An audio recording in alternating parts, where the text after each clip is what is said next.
day 76 in a year of living the warrior's way. Today's video, I want to talk about strategic seduction and why coercion doesn't work in the long run. Now, strategic seduction is something that's used a lot in Warrior, where you talk the right language to your prospect and you say the things that you know will get them to buy without buyer's remorse.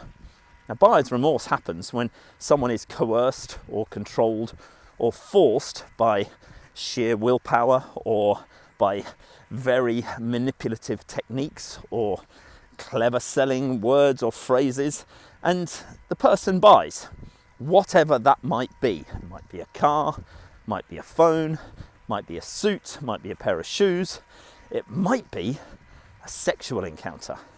It can be any number of things. But what happens is, if they are buying through force, whatever they're buying, they will have buyer's remorse later. They will have regret. So you could buy a very nice car that you think is fabulous, and you're a little bit, should I buy the Renault or should I buy the BMW? And you hum and ha and you go to look to both, but one particular salesperson is really persuasive and they persuade you to take the Renault. After all, the only thing that's standard on a BMW is a steering wheel. And why would you want to pay all those extras for all that shit when you can just have it all here in this budget Renault? So you get the Renault, you take it home, and then you start to find fault with it. Well, it's a bit plasticky. And everyone says to you, what do you buy a Renault for? They're French. Everybody knows you don't buy French cars. And you see, then the regret kicks in and the buyer's remorse kicks in. Now, if we look at that with relationships, for example, and I'm going to particularly talk about this because I need to hear it from myself. I can coerce and control and manipulate and do quite abhorrent things sometimes, where I make people want to do things that I want them to do, but they may not necessarily want to do them. This doesn't have to be in a romantic relationship. It could be in a family relationship. It could be in a friend's relationship. It could be anything where you use, or not you, but me, the power of manipulation, power of pity parties, the power of sarcasm, and a variety of other quite wrong techniques to get what I want. And that means that not only does regret kick in for the recipient, but it means that ultimately they won't trust you in the future. They lose respect for you in the future. And you start to erode at the relationship. And the relationship begins to collapse inwards. And all of the good things that were there in the beginning of the relationship start to disappear. They start to dissipate. And it becomes just a function. It becomes an existence where you have two people, either romantic or friendship or professional, whatever, where they're just existing, going through life, doing what they do. And so the big problem is with this, and with the fact of coercion and force, is that nobody actually wins. Because when I've done this in the past, sometimes I've done it consciously, sometimes unconsciously, I'm left with regret and pain. And I feel quite awful inside when I sit back and reflect. And the person that I've manipulated also feels awful and doesn't like it. And so nobody actually wins. Nobody actually gets what they want. Nobody's actually happy.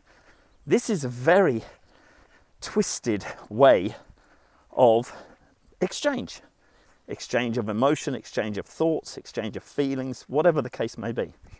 So the only way to reverse that is to put the cards on the table, to say, this is me. This is what I've done. This is what I've expected.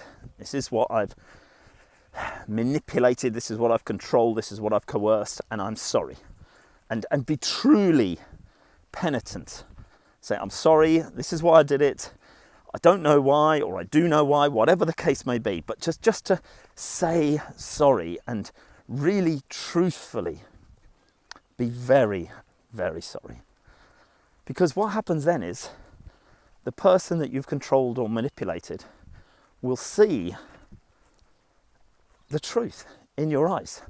They will hear the truth. They will see you owning up to your shit. They may not necessarily like it. They may not have even realized it. They may have known about it and then just buried it. They may have ignored it and thought it's just normal. Everyone does this sort of shit. They may be used to it from previous friendships or relationships, whatever the case may be. It is something that's heavy on my heart today and something that I thought I would share. Now, what's this got to do with living the warrior's way? Well, there's a number of tools in Warrior. One of them, which I've talked about a number of times, is called the stack. Now, there's lots of stacks, mega stacks, which is called a rage stack now, angry stacks, irritated stacks, but a gratitude stack and a prayer stack are very, very powerful tools, because I can write a gratitude stack to a friend or a colleague or a partner or a member of my family, and I can express my deep, heartfelt gratitude to them for who they are. I can confess my foibles, and I can say, I am truly, truly sorry for what I have done. Please forgive me. I love you. Or if you don't love the person, whatever it is, I respect you. And what you're doing is you're looking for greatness in them. You're looking to not excuse your shitheadness.